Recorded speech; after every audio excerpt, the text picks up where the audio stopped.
Haryana staff nurse की 307 vacancies की document verification चल रही है पीजीआई रोहतक में, जिसमें बहुत सारी गड़बड़े हैं, गजब गड़बड़े। अब आपको यहां पर दो चीजें बताती हूं मैं जो गलत हो रही हैं संपूर्ण तरीके से। पहली तो हरियाणा से बाहर के अभ्यर्थियों को 10 अंक दिए जा रहे हैं सोशियो इकोनॉमिक के।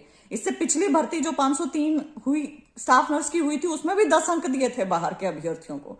इनसे कोई पूछने वाला हो, हरियाणा सरकार, माननीय मुख्यमंत्री जी, माननीय उप मुख्यमंत्री जी, हमारे बच्चों को, हरियाणा के बच्चों को संपूर्ण देश में कौन सा राज्य 5 अंक या 10 अंक देता है जो आप बाहर के अभ्यर्थियों को 10-10 अंक प्लेट में सजा कर दे रहे हैं? पहली बात।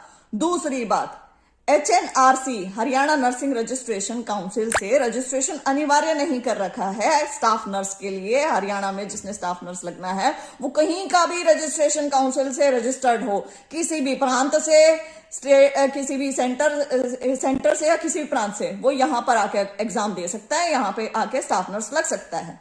अब यहां पर मैं आप सबको बताना चाहती हूं कि जितने भी हमारे पड़ोसी राज्य हैं वह अन्य राज्य हैं, वहां पर उनके रिस्पेक्टिव स्टेट से रजिस्ट्रेशन काउंसिल से यदि आप रजिस्टर्ड हैं तब ही आप वहां पे स्टाफ नर्स लग सकते हैं, वरना नहीं लग सकते हैं। तो उत्तर प्रदेश हो गया, राजस्थान, पंजाब, हिमाचल प्रदेश, मध्य प्रदेश, हर जगह है, उनके रिस्पेक्टिव स्टेट के नर्सिंग काउंसिल से यदि आप रजिस्टर्ड हैं तभी आप वहां पर स्टाफ नर्स लग सकते हैं। लेकिन हरियाणा में ऐसा कोई कॉन्सेप्ट है ही नहीं। पिछली भर्तियों तक था, इस भर्ती में नहीं है।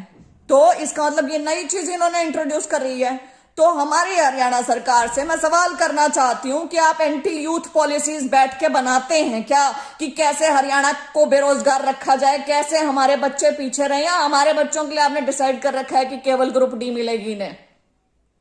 क्या सोच के ऐसी चीजें डाली जा रही हैं, डल रही हैं और इसके ऊपर हरियाणा सरकार संज्ञान नहीं ले रही है बिल्कुल भी?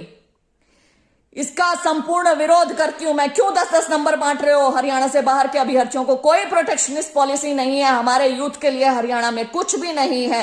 हरियाणा के एग्जाम्स में हरियाणा जीके नहीं पूछी जाती है, बाहर के बच्चों को 10-10 नंबर दे रहे हो। और हमारी रजिस्ट्रेशन काउंसिल से कोई अनिवार्यता ही नहीं कर रखी है। जहां जहां बच्चों के लिए कुछ भी कर सकते हो वहां वहां आपने कुछ भी नहीं कर रखा है। इनफैक्ट अगेंस्ट आप उसके काम कर रहे हो सबके। तो हरियाणा सरकार, इस मामले में आपका संपूर्ण विरोध, इसको तुरंत अमेंड कीजिए और उस हिसाब से इस भर्ती को पूरा कीजिए।